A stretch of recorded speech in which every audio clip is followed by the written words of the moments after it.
thief, you have been warned. Beware of finding more than treasure there. Like I said, you'd be mad to trying to rob it, said Hagrid. A pair of goblins spelled them through the silver doors, and they were in the vast marble hall. About 100 more goblins were sitting on high stools behind a long counter, scribbling in large letters, weighing coins and brass scales, examining as precious stones through eyeglasses. There were too many doors to count leading up the hall, and yet more goblins were showing people in and out of these. Hagrid and Harry made for the counter. "Morning," said Hagrid to a free goblin. "We've come to take some of the money out of Mr. Harry Potter's safe." "You have his keys, sir." "Got in here somewhere," said Hagrid. Then he started emptying his pocket onto the counter, scattering a handful of moldy duck biscuits over the goblins to book the numbers. The goblin wrinkled his nose. Harry watched the goblin on the right waiting a pile of rubies as big as glowing coals. "Got it," said Hagrid at last, holding up a tiny golden key. The goblin looked at it closely. "That seems to be in order. And I've also got a letter from here from Professor Dumbledore," said Hagrid importantly, drawing out his chest.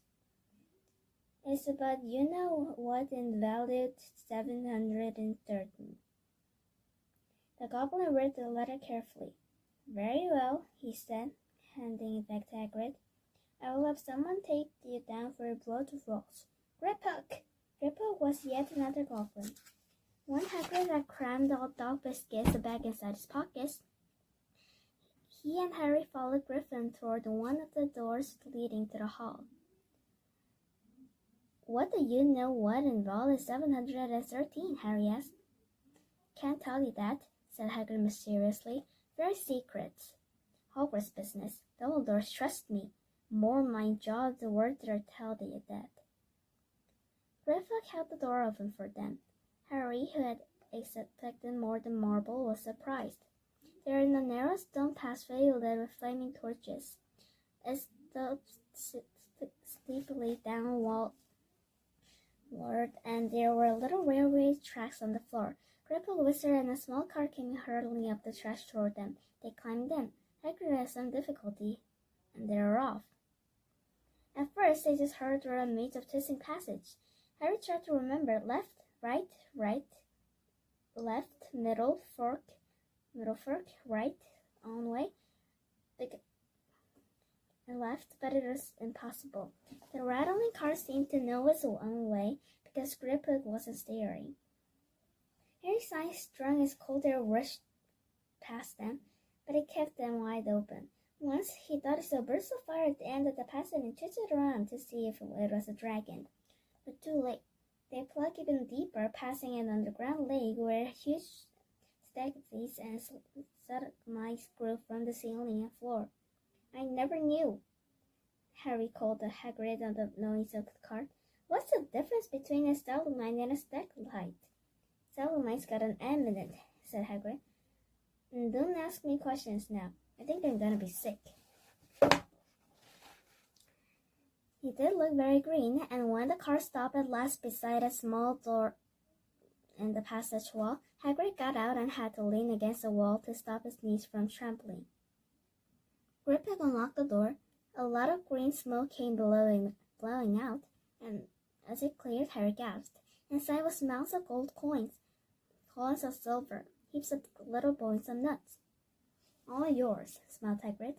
"Oh, Harry, it is so incredible. The Dursleys couldn't have known about this, or they'd have had it from us faster than blinking." How often had they complained how much Harry cost them to keep, and all the time there had been a small fortune belonging for him buried deep under London. Hagrid helped Harry pile of it into a bag. "The gold ones are gallons," he explained. 70 silver sickles to a gallon, and 29 nuts to be a sickle. "That's easy enough." "Great. You should be enough for a couple of terms. We will keep the best day for you." He turned to Griphook. "Well, 713 now, please, and can you go more slowly?" "One speed only," said Griphook. They were going even deeper now and gathering speed. The air became colder and colder as it hurled right down corners.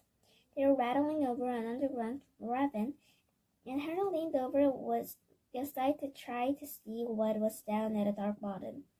But Hagrid groaned and pulled him back by the scruff of his neck. But 713 had no keyhole. "Stand back," said Griphook importantly, stroked the door gently with one of his long fingers, and simply melted it away. "If anyone but a Gringotts goblin tried that, they'd be sucked through the door and trapped in there," said Griphook. "How often do you check to see if anyone's inside?" Harry asked. "About once every 10 years, said Griphook with a rather nasty grin. Something really extraordinary had to be inside this top security vault, Harry was sure, and he leaned forward eagerly, expecting to see fabulous jewels at the very least. But at first he thought it was empty, but then he noticed a grubby little package wrapped up in a brown paper lying on the floor. Hagrid picked it up and tucked it deep inside the coat. Harry longed to know what it was, but knew better than to ask. "Come on, back to this in front of the cart, and don't talk to me on the way back. It is best if I keep my mouth shut," said Hagrid. On the wild cart ride later, they stood blinking in the sunlight outside Gringotts. Harry didn't know where to run first now that he had a bag full of money. He didn't have to know how many gallons were there to pound to know that he was holding more money than he ever had in his whole life. More money than even Dudley's had ever had. "Might as well get your uniform," said Hagrid, nodding toward the Madam Malkin's rules for all occasions. "Listen, Harry, would you mind if I slip over and pick me up at the Leaky Cauldron? I hate the Gringotts carts." It did a bit like sick, so Harry entered Madam Malkin's shop alone, feeling nervous. Madam Malkin was a sky smiling witch dressed all in mauve. "Hogwarts, dear," she said, when Harry started to speak. "Got a lot here. Another young man wouldn't fit just up right now, in fact." In the back of the shop, a girl with a pale pointed face was standing in the footstool while a second witch planted up his long black robes. Madam Malkin stood Harry on a stool next to him, slipped a long robe over his head, and began to pin it to the right length. "Hello," said the boy. "Hogwarts too?" "Yes," said Harry. "And father's next door buying me my bugs, and mother's up the street looking at my aunts," said the boy. He licked the boy's drawling voice. "Then I'm going to drag them off to look at racing brooms. I don't see why first years can't have their own. I think I bullied father into getting me one, and I smuggled it in somehow." Harry was strongly reminded of Dudley. "Have you got your own broom?" the boy went on. "No," said Harry. "Play Quidditch at all?" "No," Harry said again, wondering what on earth Quidditch could be. "I do. Father says it's a crime if I'm not picked to play in my house, but I must say I agree." "Know what house you'll be in yet?" "No," said Hagrid, feeling more stupid in the minute. "Well, no one really knows until they get there, do they? But I know I'll be in Slytherin. All my family has been. Imagine being Hufflepuff. I think I'd leave, wouldn't you?" Said Harry, wishing he could say something a bit more interesting. "I say, look at that man," said the boy suddenly, nodding toward the front window. Hagrid was standing there, grinning at Harry and pressing 2 large ice creams to show he couldn't come in. "That's Hagrid," said Harry, pleased to know something about the boy didn't. "He works at Hogwarts." "Oh," said the boy. "I've heard of him. He's a sort of servant, isn't he?" "He's a gatekeeper," said Harry. He was liking the boy less and less every second. "Yes, exactly. I heard he's a sort of savage, lives in a hut on the school grounds, and every now and then he gets drunk, tries to do magic, and ends up setting fire to his bed." "I think he's brilliant," said Harry coldly. "Do you?" said the boy with a silent sneer. "Why is he with you? Where are your parents?" "They're dead," said Harry shortly. Didn't feel much like going into the matter with this boy. "Oh, sorry," said the other, not sounding sorry at all. "But they were our kind, weren't they?" "They were a witch and a wizard, and that's what you mean." "I don't think they should let the others orphan, do you?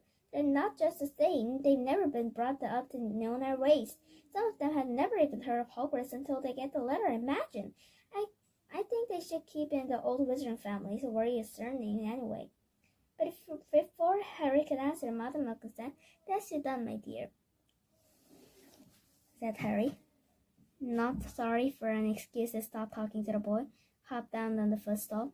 Well, I'll see you at Hogwarts, I suppose, said the drawing boy.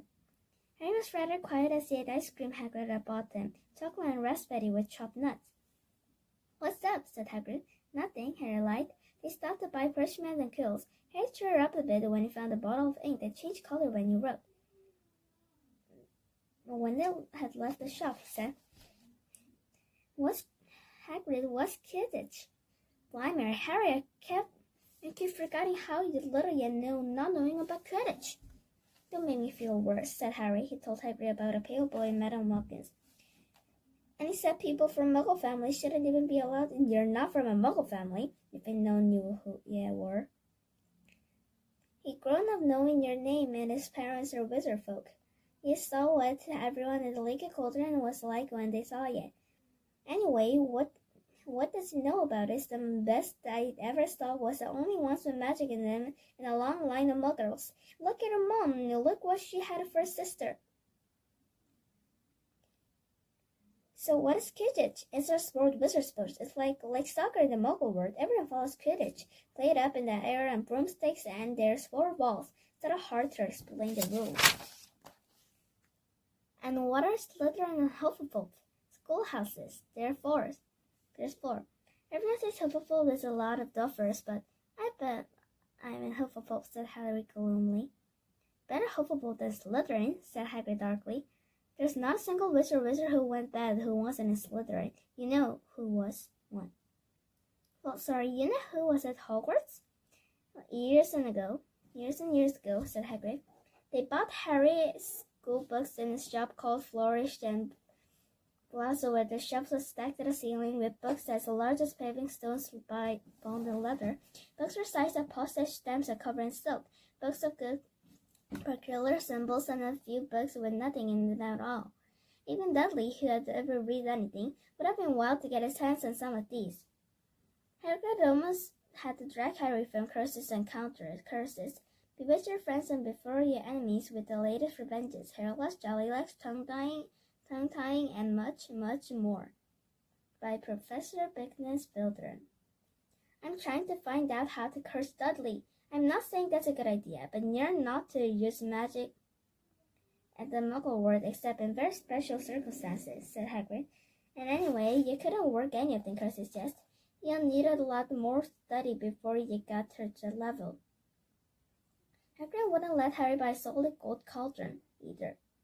It says 50 on their list. But they got a nice set of skills for weighing potion ingredients with a collapsible breast telescope. Then they visited the aviary, which is fascinating enough to make up for its horrible smell, mixture of bad eggs and rotted cabbages. There are also slimy stuff stewed on the floor. Jars from herbs, dried roots, and bright powders line the walls. Bundles of feathers, strings of fangs, snarl claws hung from the ceiling. While Hagrid asked the man behind the counter for a surprise and basic potion ingredients for Harry. Harry himself examined silver unicorn horns and 21 gallons of each on a months-ago. Blurry black beetle eyes. 5 nuts a scoop. Outside the aviary, Hagrid checked Harry's list again. There's your wand left. Oh yeah, and I still haven't got your birthday present. Harry felt himself go red. You don't have to. I know I don't have to. Tell you what, I'll get you an animal. Not a toad. Toads went out of fashion years ago. They'd be laughed at. And I don't like cats. They make me sneeze. I'll get you an owl. All the kids want owls. They're that useful. Carry your meal and everything. 20 minutes later, they left Skull Owl Exploring, which had been dark and full of rustling and flickering jewel-bright eyes. Harry, now carrying a large cage that had a beautifully snowy owl, fast asleep with her head under her wing. Couldn't stop smelling his thanks, sounding like this Professor Quirrell. Don't mention it, said Hagrid gruffly. Didn't expect you had a lot of presents from the Dursleys. Just Ollivanders left down. All the best for wands, Ollivanders. And you gotta have the best one. Magic wand. This was what Harry had been really looking forward to.